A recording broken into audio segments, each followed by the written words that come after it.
After the floodwaters receded and Noah's ark came to rest upon the mountains of Ararat, Noah and his family stepped out onto a cleansed earth.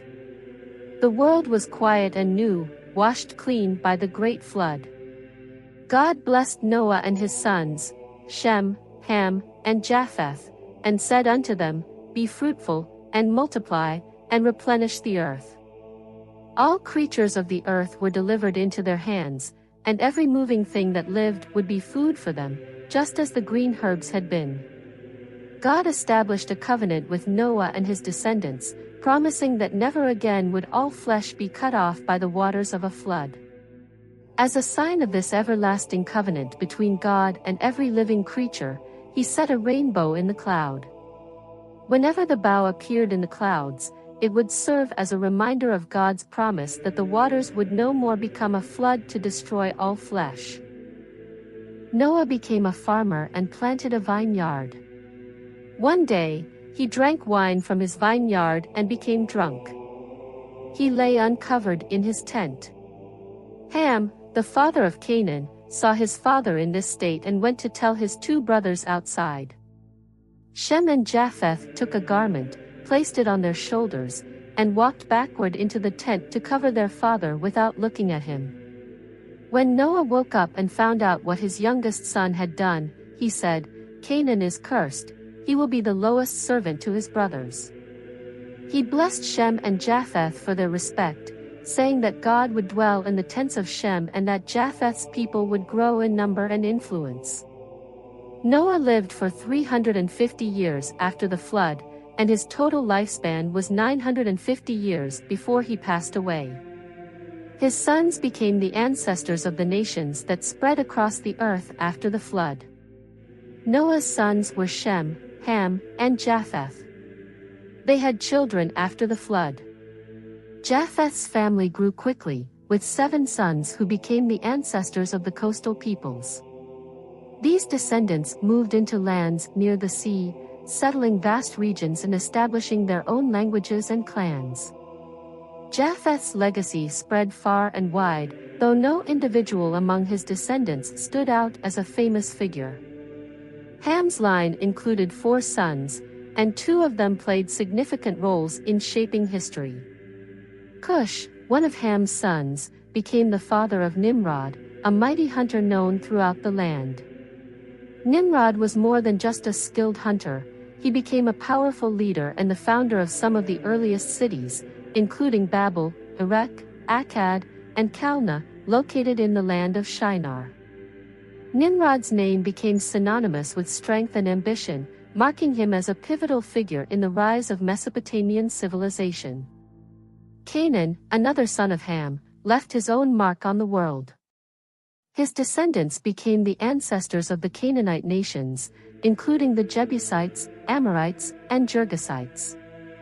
These nations inhabited a vast and fertile territory that extended from Sidon in the north to Gaza in the south, and toward the infamous cities of Sodom and Gomorrah. The land of Canaan would later become central to many significant events in history. Shem, Noah's oldest son, became the forefather of those who would carry forward a divine promise. Among his 5 sons, Arphaxad stood out, for through him came Sulla, and from Sulla came Eber. Eber became a significant figure as the father of 2 sons, one of whom, Peleg, was born during a time when the earth was divided. This likely refers to the great scattering of nations and the confusion of languages at Babel. Peleg's name, meaning division, became a reminder of this pivotal moment in human history. As generations passed, Noah's family grew. From Noah to Peleg, 6 generations bridged the time between the flood and the spreading of nations across the earth.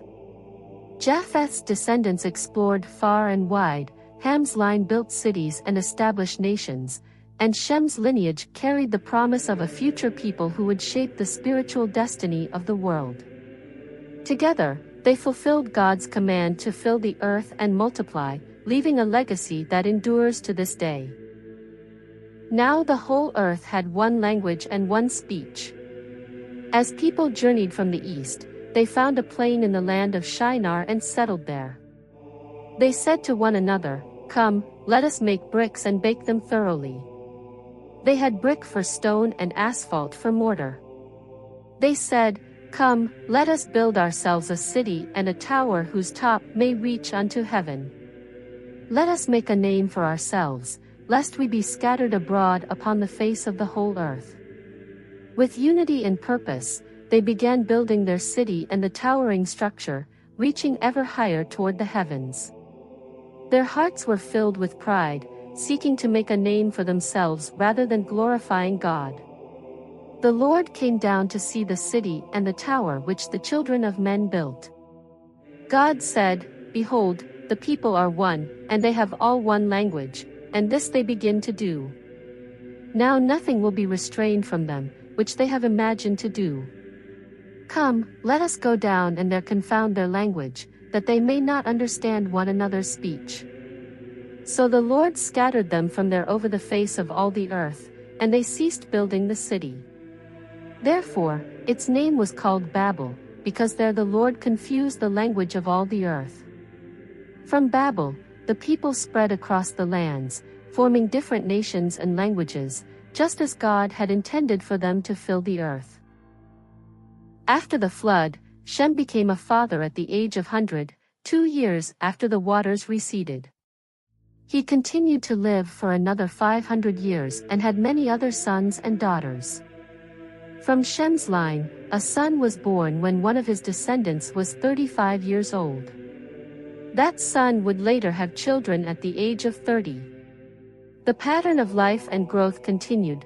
One generation gave birth at 34 years, the next at 30, and so on. Each father living hundreds of years and having many other sons and daughters, adding to the ever-growing family of nations.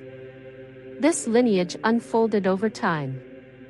One father, living 32 years before his firstborn, added to the chain. The next generation came at 30 years, and then another at 29 years. Each father saw the family grow before their eyes, living long lives and leaving behind numerous descendants. Eventually, one in this line became a father at 70 years of age, bringing forth 3 sons who would themselves become key figures in the unfolding story of humanity. Through these generations, the earth was filled with the growing families that would spread across the land, fulfilling the promise of life after the flood. Terah, a descendant of Shem, was the father of 3 sons, Abram, Nahor, and Haran. Haran, the youngest, had a son named Lot and a daughter named Milcah. Tragically, Haran died in his homeland, Ur of the Chaldees, before his father Terah. As time passed, Abram and Nahor married. Abram's wife was named Sarai, while Nahor took Milcah, his niece, as his wife. Despite their union, Sarai remained childless, a source of unspoken sorrow. In his later years, Terah decided to leave Ur of the Chaldees with Abram, Lot, and Sarai. Together, they set out for the land of Canaan, seeking a new home.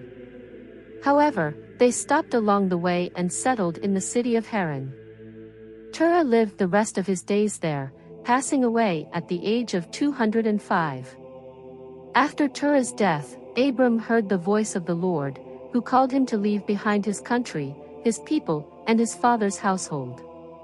"Go to the land I will show you," the Lord said.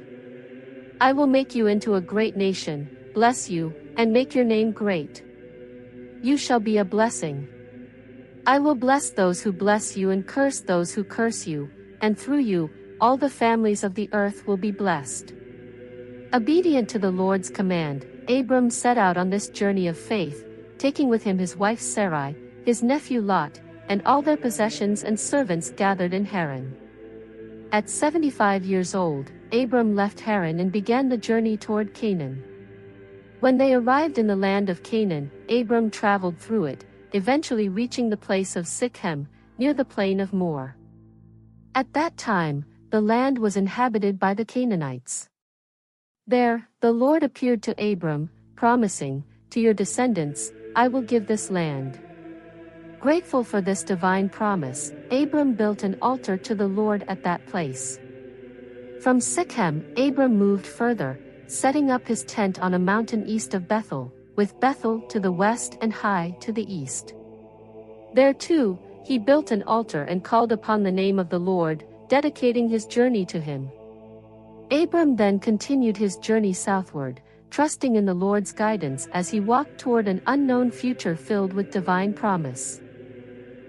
A great famine struck the land, forcing Abram to make a difficult decision. The famine was severe, and survival meant journeying to Egypt, where food and resources were plentiful.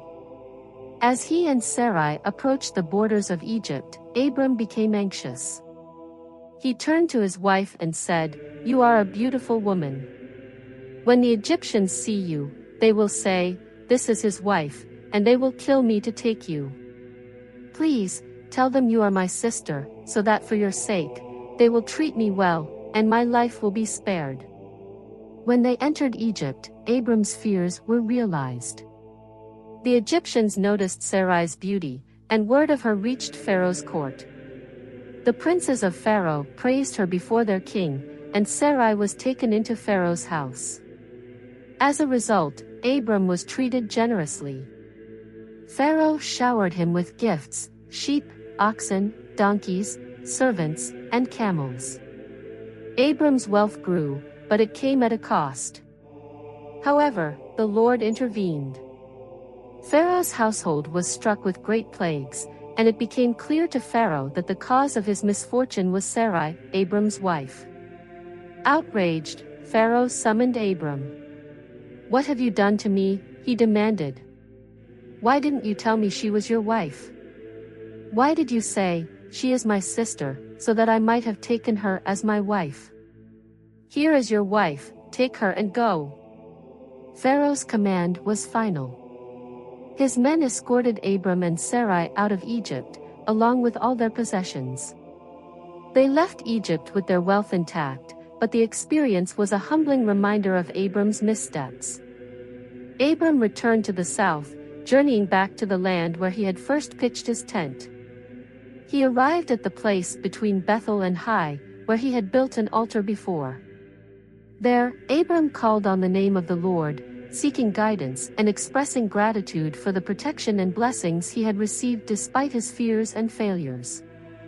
The journey continued, but Abram's faith in God grew stronger with each step. As Abram and Lot journeyed together, their flocks and herds multiplied, and their wealth grew. Lot, like Abram, had flocks, herds, and tents of his own. But the land could not support both men while they stayed together. Their possessions were so abundant that they could no longer share the same space. Tensions arose, and soon there was strife between the herdsmen of Abram's livestock and the herdsmen of Lot's livestock.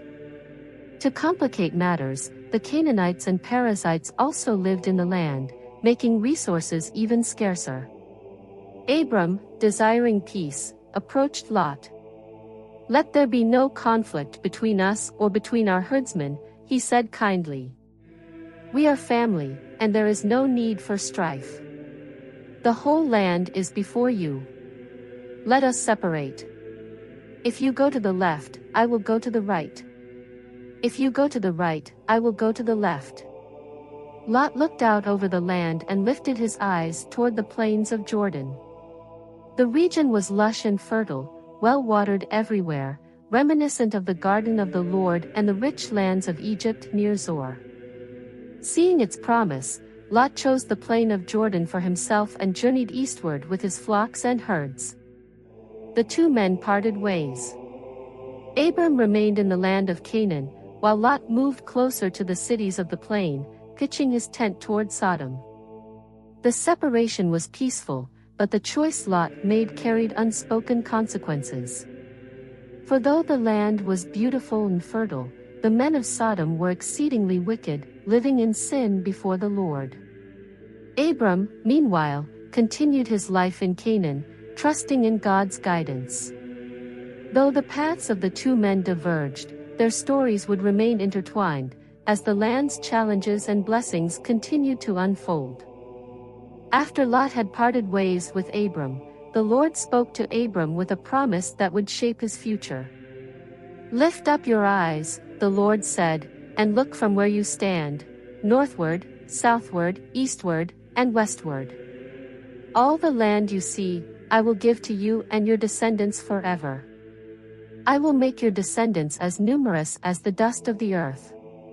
If anyone could count the dust, then they could count your offspring. Arise, walk through the length and breadth of the land, for I am giving it to you." With faith in the Lord's promise, Abram moved his tent and settled in the plain of Mamre, near Hebron. It was a place of peace and abundance, and there, Abram built an altar to the Lord as a sign of his devotion and gratitude. Thus, Abram continued his journey, guided by the Lord's promise of blessings and a future that stretched beyond anything he could imagine. His faith and obedience would lay the foundation for a story that would unfold across generations. Thank you for traveling with us through the rich and timeless stories of Genesis, from the descendants of Noah and the scattering at Babel to Abram's faithful journey into the unknown. If you've enjoyed this exploration of Genesis chapters 9 to 12, we invite you to join us for more. Subscribe to our channel to continue uncovering the profound narratives of the Bible. There is so much more to discover, and we look forward to sharing these stories with you as they inspire, teach, and connect us to the enduring truths of Scripture.